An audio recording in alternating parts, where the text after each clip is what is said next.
In the frozen wastes of Skyrim, the Nords are forced to find inventive ways to keep warm, and as such, the game is peppered with sexual references and cheeky winks to what the Northerners are getting up to between the sheets. Everything here is in the official game. We're not even going to get into what you can find in the modded content. So these are the most sexually awkward moments in Skyrim. Helga and the Bunkhouse. Helga runs the Bunkhouse in Riften and is a practitioner of the Dibellan arts.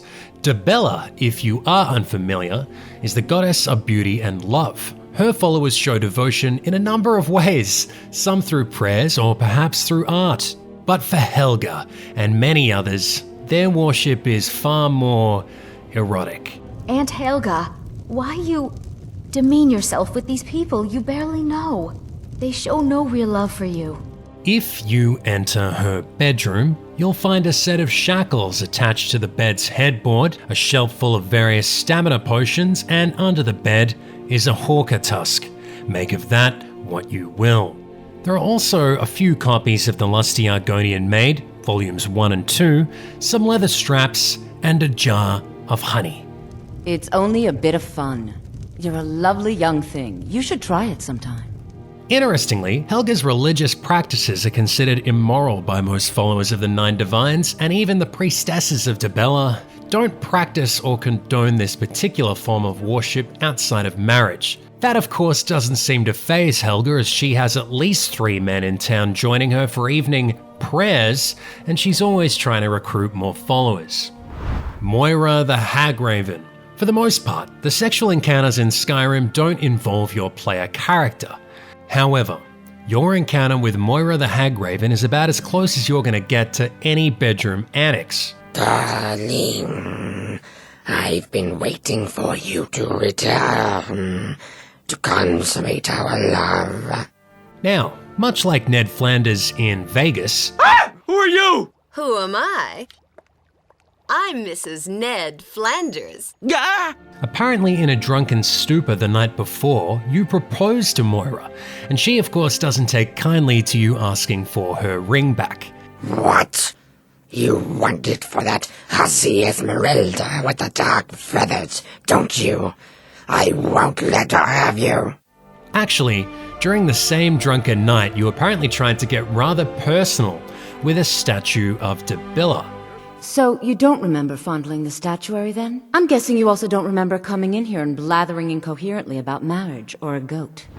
Cerana and Moleball. In the Dawnguard DLC, you meet Cerana, a pure-blood vampire, meaning that she wasn't bitten by another vampire, but rather created by Moleball, the Daedric prince of domination and enslavement of all mortals. What a nice guy. Now, Moleball is pretty messed up in general. There's a lot of sexual weirdness surrounding his lore, but for the sake of this story, all you need to know is that he's the patron deity of vampires and he hates the god Archay. The story goes that many years ago, Moleball raped one of Archay's virgin followers. After the ordeal was complete, Moleball shed a droplet of blood onto her brow and left her there to die. She would later rise again as the first vampire, and in the years that followed, worshippers of Moleball would offer up females to him on his summoning day to be put through this horrific ritual again and again. The first vampire came from Moleball. She was not a willing subject, but she was still the first. Very few survived the ordeal, but those who did would emerge as very powerful, pure-blood vampires. This is apparently what happened to Cerana and her mother, so it's no surprise that she doesn't really want to talk about it. The ceremony was degrading. Let's not revisit that. But we all took part in it. Not really wholesome family activity, but I guess it's something you do when you give yourselves to a Daedric lord. In-game books. I previously mentioned The Lusty Argonian Maid, and it's probably the most well-known of all books in the Elder Scrolls series. But just to give you a little taste, this is a short extract. I must finish my cleaning, sir. The mistress will have my head if I do not. Cleaning, eh? I have something for you. Here, polish my spear. But it's huge. It could take all night. Plenty of time, my sweet. Plenty of time. That's not the only smutty book in Skyrim, however. The Thief of Virtue is another in which the thief robbed the lady Veronique of her virtue. He robbed her of it several times, lasting well into the wee hours of the morning. Another series, The Real Baronzaya, is a recounting of the main character's many affairs over the course of her long life and how they impacted the entire history of Tamriel. So next time you're ignoring the books as you rob a household, maybe stop for a moment. Check them out. The content will probably surprise you. Ingveld and Arendelle. Ingveld is an isolated ice cave east of Dawnstar that serves as a residence of Arendelle the Necromancer. Arendelle is one of Skyrim's most disturbing characters.